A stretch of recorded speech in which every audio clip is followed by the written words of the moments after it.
ജല്ലിക്കെട്ട് നിരോധനം നീക്കണമെന്നാവശ്യപ്പെട്ടുകൊണ്ടുള്ള വിദ്യാർത്ഥി പ്രക്ഷോഭം ചെന്നൈയിലേക്കും 4000-ഓളം വിദ്യാർത്ഥികളാണ് മറീന ബീച്ചിൽ സമരം ചെയ്യുന്നത്. മധുര അടക്കമുള്ള തെക്കൻ തമിഴ്നാട്ടിലും പ്രതിഷേധം തുടരുകയാണ്.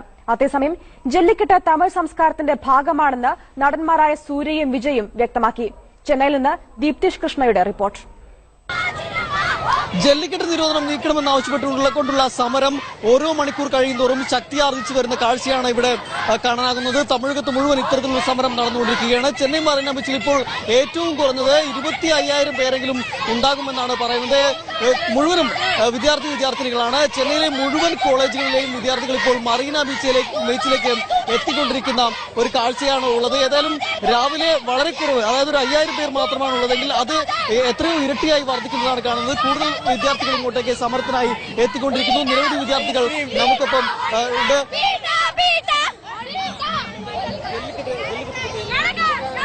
ஜல்லிக்கட்டு வந்து நம்ம நாட்டோட பாரம்பரியம். அதாவது நீங்க ஸ்பெயின்ல பாத்தீங்கன்னா புல்டாக் ஃபைட் வந்து அவங்களோட நாட்டோட பாரம்பரிய விளையாட்டா இருக்கு. ஆனா நம்ம நாட்டுல இருக்க இந்த பாரம்பரிய விளையாட்டை வந்து தடுக்க பாக்குறாங்க. இதுக்கப்புறம் வரக்கூடிய எங்களோட சங்கதிகளுக்கு இப்படி ஒரு விளையாட்டு இருந்ததே தெரியாம போயிடும்.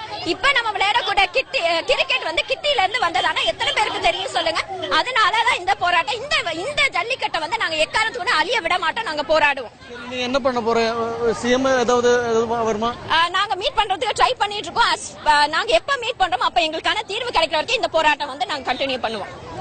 തീർച്ചയായും വിദ്യാർത്ഥികൾ പറയുന്നത് ഇതാണ്. അതായത് ജല്ലിക്കെട്ട് നിരോധനം നീക്കുന്നതുവരെ ഇത്തരത്തിലുള്ള പ്രക്ഷോഭം തുടരും എന്നുള്ള വാശിയിൽ തന്നെയാണ് ഇവർ. ഏതായാലും സംസ്ഥാന സർക്കാർ ഇതുമായി ബന്ധപ്പെട്ട ചർച്ചകൾക്ക് തുടക്കം കുറിച്ചിട്ടുണ്ട്. ഏതായാലും നാളെ പ്രധാനമന്ത്രിയെയും രാഷ്ട്രപതിയെയും കാണാൻ അണ്ണാഡിഎംകെ എംപിമാർ തീരുമാനിച്ചിട്ടുണ്ട്. കേന്ദ്ര സർക്കാരിൽ കൂടുതൽ സമ്മർദ്ദം ചെലുത്തുക മാത്രമാണ് ഇപ്പോൾ സംസ്ഥാന സർക്കാരിന് മുന്നിലുള്ള വഴി എന്നുള്ള രീതിയിലാണ്. ഏതായാലും കേന്ദ്ര സർക്കാർ ഇനി ഏത് രീതിയിൽ ഈ വിഷയത്തിൽ എങ്ങനെ കൈകാര്യം ചെയ്യുമെന്നുള്ളതെല്ലാം വളരെയധികം നോക്കിക്കാണേണ്ടതുണ്ട്. കാരണം കേന്ദ്ര സർക്കാർ നേരത്തെ സുപ്രീം കോടതി ഏതെങ്കിലും തരത്തിലുള്ള അനുകൂല തീരുമാനങ്ങൾ എടുത്താൽ മാത്രമേ ഇക്കാര്യത്തിൽ ജല്ലിക്കെട്ടുമായി മുന്നോട്ട് പോകാൻ അനുവദിക്കൂ എന്നുള്ളൊരു കാര്യം, അതായത് ഓർഡിനൻസ് പുറത്തിറക്കൂ എന്നുള്ളൊരു കാര്യം കേന്ദ്ര സർക്കാർ നേരത്തെ പറഞ്ഞിരുന്നു. ഇനി നാളെ അണ്ണാഡിഎംകെ എംപിമാർ കണ്ടതിന് ശേഷം ഏതെങ്കിലും തരത്തിൽ നിലപാട് മാറ്റുമോ എന്നുള്ളതും ഇനി കാണേണ്ടതുണ്ട്. ഏതായാലും സമരം വലിയ രീതിയിൽ ശക്തമായി തന്നെ ഇവിടെ മറീന ബീച്ചിൽ പുരോഗമിക്കുകയാണ്.